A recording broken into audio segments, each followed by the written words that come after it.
Hindi po ang kanyang red blood cell. Hindi po maganda kasi hindi po, bukod sa bibigyan, parang po kaya, ito po ay sign ng very poor immune system. Ito po ang white blood cell po yan. Nagagalawan sila pero bibigyan, wala po kayo makitang normal na red blood cell.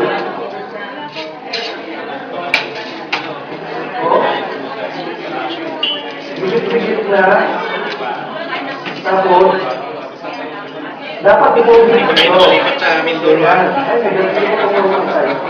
Hindi mo na pala may ano sa inyo sa may. Dahil po sa yung ito niya, ito po ay white blood cell. White blood cell. Ay, may infection sa'yo, ito na may bacteria doon, oxide, gumagalaw.